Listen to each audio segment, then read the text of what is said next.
Hello, and welcome to the first class of the 3-class series, Harmonize with Kids. Today's 11-minute class is Changing the Habits of Parenting. When you adopt the parenting habits covered in these classes, here is the dream you can make true for you.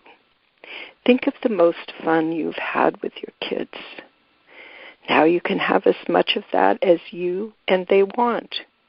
Think of the peaceful, quiet times. You get those too, as much as you and they want. Think of the serious, focused, learning, getting things done times. Those are yours too, as much as you both want.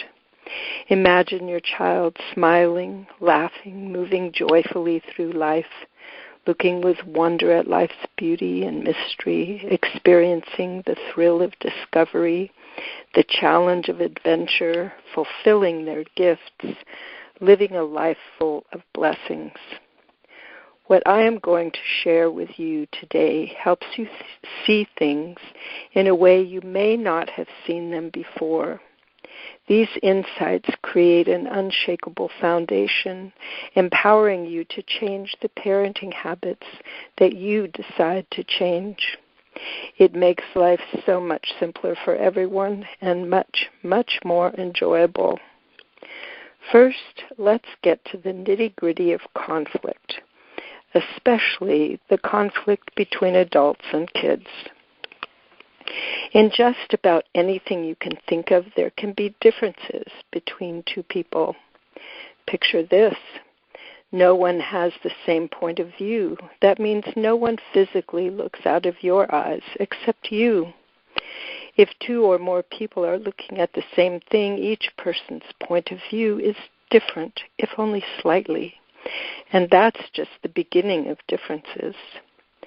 That's not to say that we don't have many things in common, but when we have differences that seem to oppose each other and do not know how to resolve them in a humane and peaceful manner, conflict develops. When the relationship between kids and adults is involved, the invisible root cause comes into the picture. Root cause because it is the interactive cause of the problems.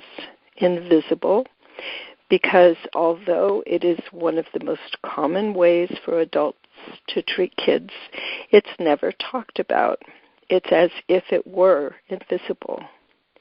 In case you haven't yet learned about the invisible root cause of problems that develop between kids and adults, it's this.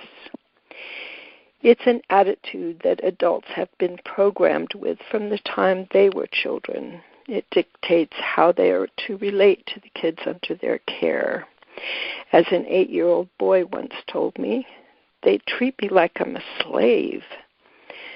The attitude that adults have developed says, I'm in charge. I get to have things the way I want.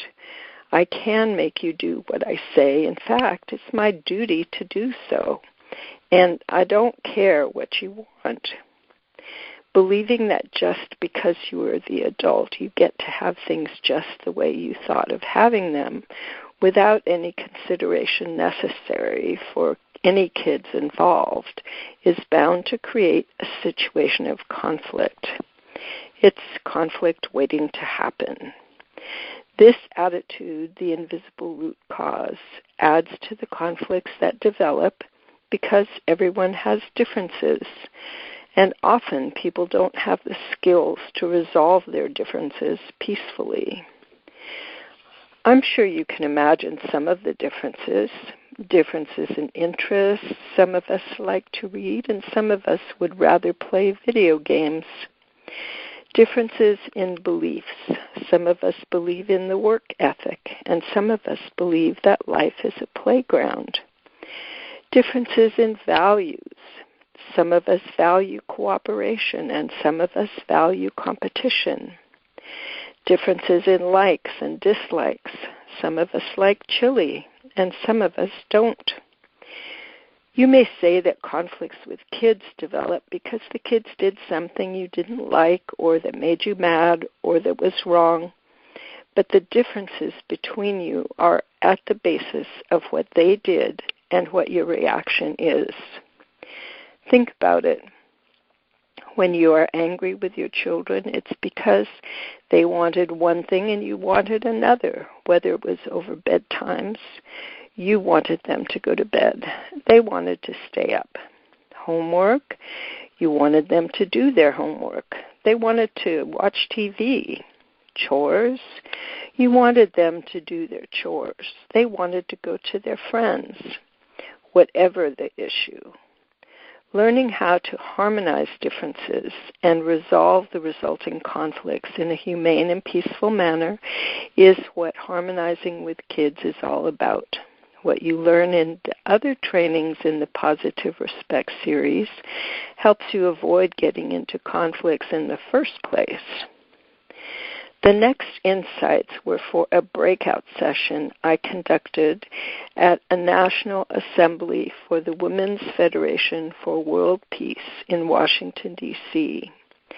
I was asked to provide the most healing information I could to help heal the relationship between parents and their children. The following is that information. In these classes, you also get the benefits of the most recent developments in Harmonizing with Kids, streamlining and empowering an already powerful method and system.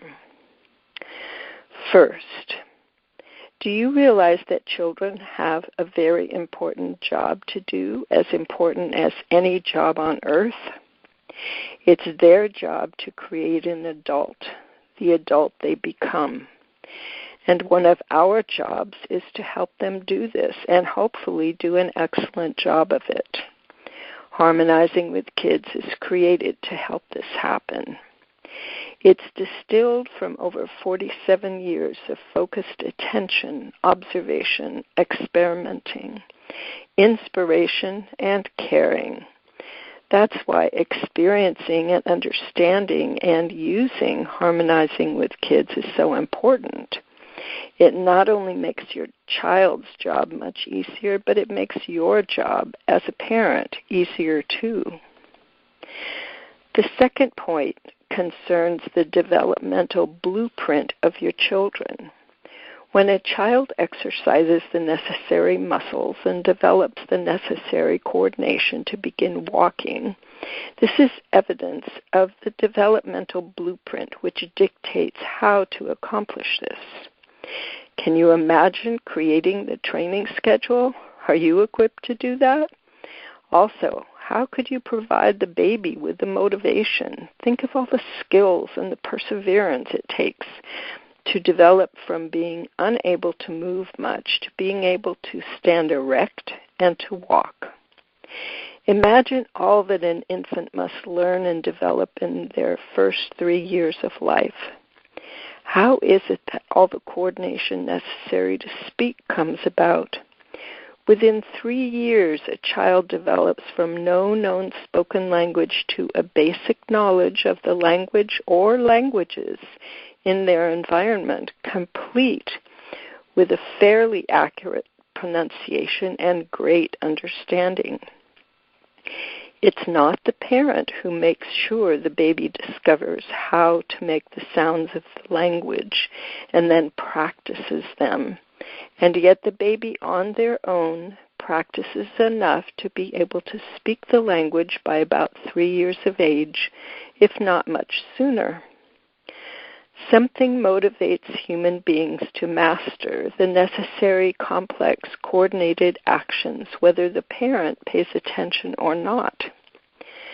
This developmental blueprint, with its inner motivation, ensures that a child masters certain abilities. The child must do what the blueprint dictates. Here's the third healing point. Kids learn from adults. That seems to be built into the human species. Kids are not born speaking a language and ready to fully participate in family life. Human beings need to learn the language or languages spoken by those around them, especially their parents. They also need to learn how things are done from those same adults. Keep this in mind. Think about it. When it comes to respect, parents need to give respect to their kids first. They need to show how it's done. They are the models. Your kids need to observe you when you treat them respectfully. See what you do and how you do it and experience how it feels. Then they can imitate you. If you can't think of another reason for being respectful to your kids, you can think of respecting your kids this way. Their job of creating a wonderful adult human being is certainly a job worthy of respect. That's it for today. If you have any questions, post them in the Facebook group and come on Wednesday's call. The time and phone number are posted in a pinned post. Enjoy.